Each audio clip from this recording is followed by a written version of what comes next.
I think the roles of women as spies and agents has drawn less attention than men because it's men who tell war stories. It's men who get the decorations. It's men who get the glory. And in some ways, women, because they've had to disappear into the background anyway, just continue to do so. Virginia Hall. Bí chiad boireannach SOE a huadaisteach an Raig. Bhain dó iobrachaich go chóíontach nach bige fatach an hodag na násig a chalach chua go chore.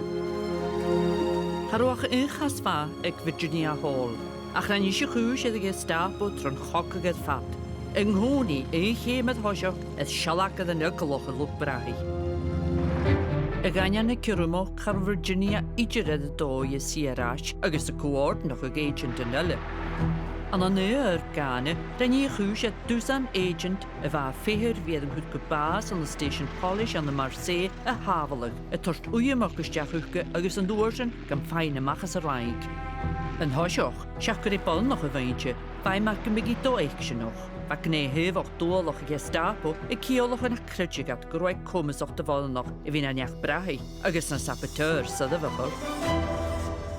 The Nazi chauvinism just sort of automatically made them see right past women. If you have an entire culture that's based on the supremacy of Nordic males, the idea that women are capable of anything other than reproducing more Teutonic Aryan children really doesn't filter through necessarily. You don't see women as capable actors. You definitely don't see them as the opposition force. And you don't see the spies operating right under your nose. Chafalig do eich synoch ag ne hefach gybrach gyda. Hadodd ag effade mys moich ag at hi, gyharau siach gyr Virginia chomahad a hopeth. Chanad agus rwn y nas i'ch sydig yn bod yn noch ag yn dwgat a chalag chwagach. Ach faid ydw y glachgach. Ba Virginia ad fas choma edrych fi gaffaloch ein, gyd y gyda cerir fod noch at yr ialage, efeg eidje an y new la, le ceid anam yn at yr ialage. Ba fioclwyd ffiws ydw fioclwyd glensoch America noch y fel, gws yn bygyn y bycholig i'r cwtsigyn fo hwn y Ffrainge, ba rwt yn ygolwch mar sio comante.